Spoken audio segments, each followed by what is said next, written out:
sehat ya? Sudah pada makan, sholat? Ya. Oke. Nah, sebelum kita mulai pelajaran hari ini, kita lebih baik awali dengan berdoa bersama-sama ya. Kita berdoa bersama-sama, berdoa dimulai.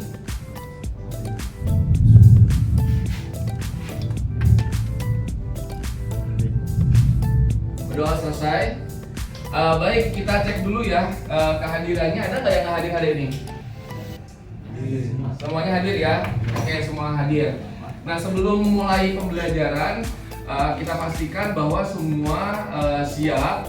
Mungkin untuk kelompok kalian bisa diletakkan di depan kalian, boleh dalam posisi standby, karena nanti kita akan ada beberapa kegiatan yang menggunakan Chromebook kalian.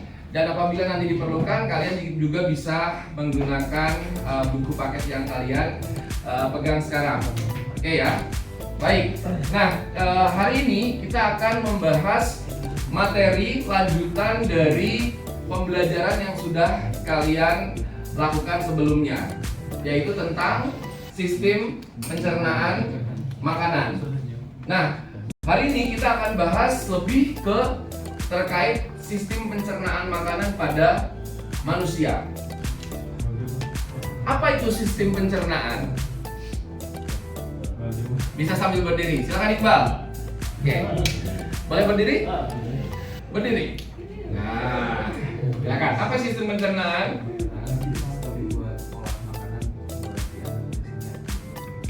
Oke, jadi sistem pencernaan adalah apa tadi?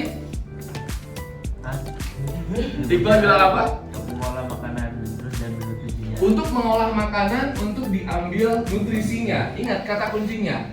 Makanan diolah, diambil nutrisinya. Yang kedua, kenapa sih makanan perlu dicerna? Perlu dicerna supaya tidak diambil, karena kalau dicerna kita nggak jadi ambil nutrisi. Terlalu besar. Sekali, kata kuncinya adalah kenapa harus dicerna? Apa kata kuncinya? Molekulnya terlalu besar. Kalau terlalu besar susah masuknya. Masa di pembuluh darah kita ada ayam jalan-jalan? Ya kan? Jadi harus dicerna. Sekarang yang ketiga, ketika kita sudah tahu apa sistem pencernaan, kenapa harus dicerna, nah siapa nanti yang bertanggung jawab? Berarti masuknya ke organ yang terlibat dalam sistem pencernaan yang udah kalian pelajari. Kira-kira ketika kita bicara tentang sistem, apabila ada sesuatu yang salah dengan sistem itu, apa yang akan terjadi? Semuanya harus sama. Apa? Gimana? Semuanya itu terganggu. Semuanya itu terganggu. Apalagi? Tidak berjalan dengan normal. Oke, itu ya. Nah, jadi di sini yang akan kita pelajari yaitu terkait dengan gangguan yang mungkin terjadi ketika ada kesalahan dalam sistem pencernaan makanan. Tujuan pembelajaran hari ini yaitu mengaitkan hasil pengamatan tentang struktur fungsi sel, penyusunan jaringan pada sistem pencernaan, dan kelainan. Itu hubungannya apa sih? Ya, kelainan sama struktur yang ada di tubuh kita. Kalau misalnya asam lambung, emang dengan lambung kita apa yang terjadi?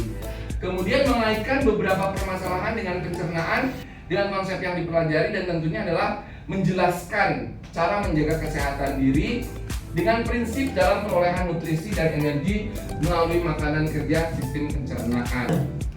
Oke, apa yang akan kita lakukan hari ini? Biar nanti kelihatan apa yang akan kita lakukan.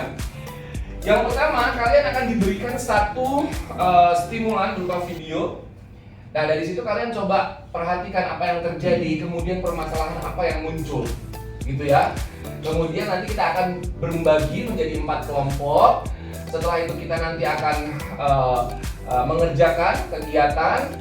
Kemudian nanti kalian akan berpindah. Jadi ada 2 orang yang harus mencari informasi dari kelompok lain, yang 2-nya lagi menjelaskan kalau ada tamu yang datang bertanya terkait masalah yang kelompok kalian sedang bicarakan. Kemudian yang terakhir nanti kita akan lakukan presentasi. Ini kita akan mencoba mengorientasikan masalah. Jadi masing-masing dari kalian perhatikan benar-benar apa yang terjadi di sini ya. Oke. Kemudian nanti kita akan coba pikirkan pertanyaan apa yang bisa bisa menjadi masalah dari video ini? Siapin ya pertanyaannya ya. Oke, sama-sama kita coba lihat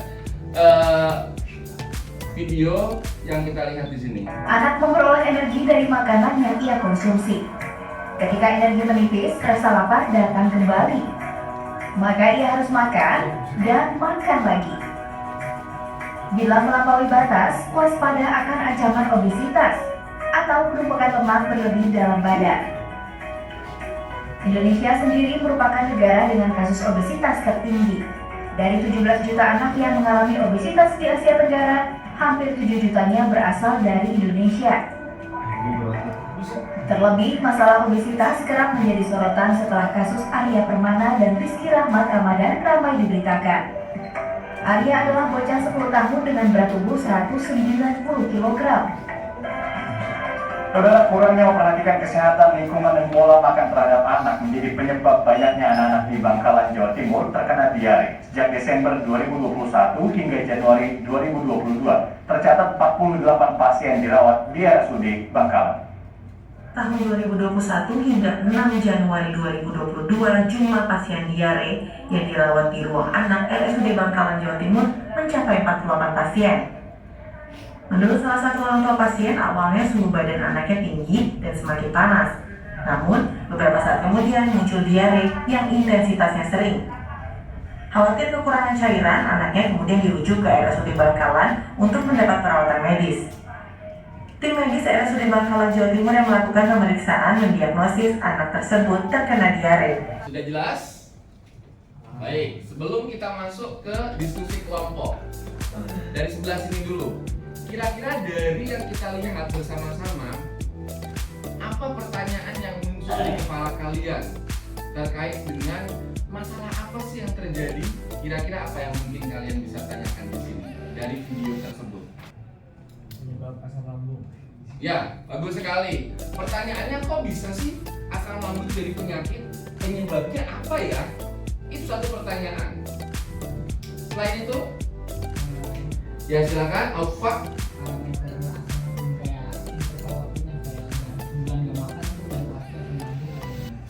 Oh begitu, berarti kita pikirkan ini interval waktunya kalau misalnya kita nggak makan, itu asam lambungnya kondisinya seperti apa? Itu juga jadi satu hal yang perlu kita cari tahu solusinya. Yang lain? Coba apa lagi? Boleh, Mak Arma? Indonesia kan negara tingkat obesitas tertinggi. Faktornya kenapa? Iya. Jadi tinggi dibanding dengan biasanya. Bagus sekali pertanyaannya. Kenapa Indonesia menjadi negara dengan tingkat obesitas tertinggi? Kenapa bukan yang lain? Nah, sekarang kita akan coba gali ya, apa yang sudah kalian pikirkan di pertanyaan kalian. Nah, oleh karena itu silahkan yang ada di nama-nama ini menuju ke kelompoknya masing-masing. Kita akan melakukan satu kegiatan.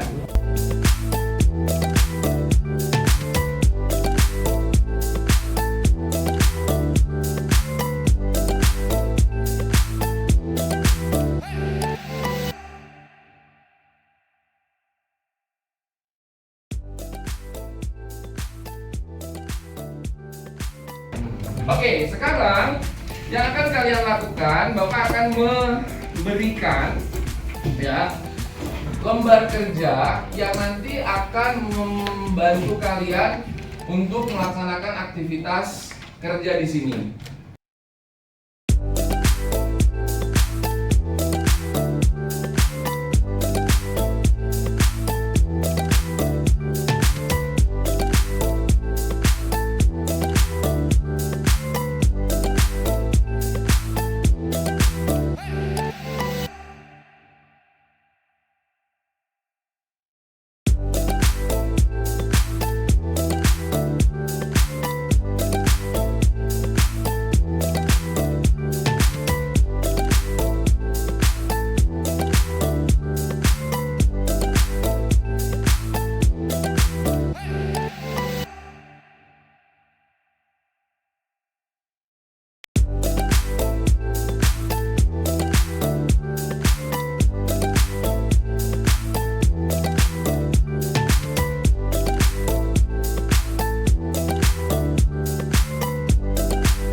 nggak yang kayak bikin ini kan susah dipahami makanya apa nih penyakitnya bro oh ini apa jadi teman-teman setelah pelajaran ini bisa aware gitu oh ya ini yang harus saya perhatiin nih gitu misalnya selesai Pak? sudah dudukan itu loh yang kayak bulat-bulat kayak batu-batu terus ada kan atau nggak bolong-bolong pernah lihat nggak di mobil kalian nah itu salah satunya adalah untuk menghindari sembelit. Baik, kalau misalnya sudah yang bekerja masih bekerja silakan yang lainnya duduk sambil mendengarkan presentasi dari kelompok 1. Tolong semuanya. Assalamualaikum warahmatullahi wabarakatuh.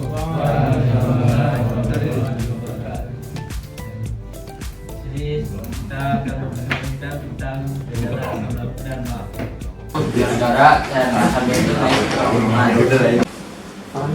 Yang disebabkan oleh virus virus.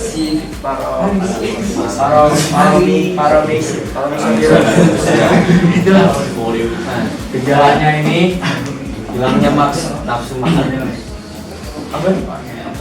Kita akan menjelaskan dua penyakit dari sistem pencernaan manusia, yaitu yang pertama ada sembelit dan amin. Pertama, kita masuk ke penyakit ataupun gangguan sembelit terlebih dahulu yang akan dijelaskan oleh Paman Iqbal.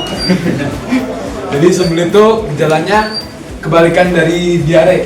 Yaitu kalau diare kan kita banyak BAB terus tinjanya cair. Kalau sembelit kebalikannya kita jadi jarang BAB terus tinjanya jadi lebih keras gitu, kering. Keempat akan menjelaskan dua penyakit yaitu usus buntu dan diare. Jadi penyakit usus buntu adalah penyakit yang terjadi di rongga usus buntu kita di dekat usus besar yang berukuran 5-10 cm. Jadi usus buntu ini nggak terlalu penting dalam sistem pencernaan, tapi kalau sudah mengalami peradangan itu sangat fatal. Sekarang kita simpulkan ya sama-sama. Jadi sebenarnya dari pemaparan kalian semuanya, satu hal yang penting ketika kita berbicara tentang sistem pencernaan manusia yang hubungannya kontekstual dengan kehidupan keseharian kalian. Hal yang harus dilakukan apa? Kenapa sih kita terganggu pencernaannya? Ya karena tadi kalian sebutkan kurang makan makanan yang mengandung serat. Nah, nanti kita akan bahas lagi kenapa serat itu penting untuk sistem pencernaan kita. Kemudian yang kedua, posisi makan sambil tidur. Kenapa? Karena ternyata berpengaruh. Ya, posisi kita makan tentunya ada hubungannya dengan gravitasi dan lain sebagainya. Kalau kalian coba hubungkan. That's why kenapa posisi makan itu penting. Kemudian malas olahraga, ya, atau makanan yang tidak sehat, ya, ini juga sangat berpengaruh. Dan ada juga yang memang masalahnya bukan karena makanan, tapi memang kondisi dan fisiologis organ yang ada di dalam tubuh kita. Oke, sekarang kita akan coba lihat, ya, kita akan lakukan evaluasi dan refleksi. Silahkan kalian masuk ke link ini, jadi 2 kali. Yang pertama untuk evaluasi dulu, masuk ke sini. Kemudian ketika sudah selesai submit, kalian masuk ke yang kedua ya.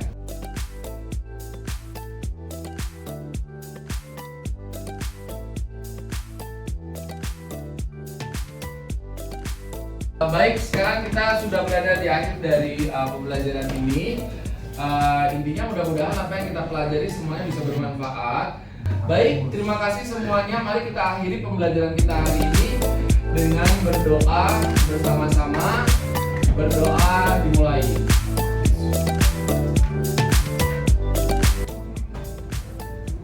Terima kasih. Assalamualaikum warahmatullahi wabarakatuh.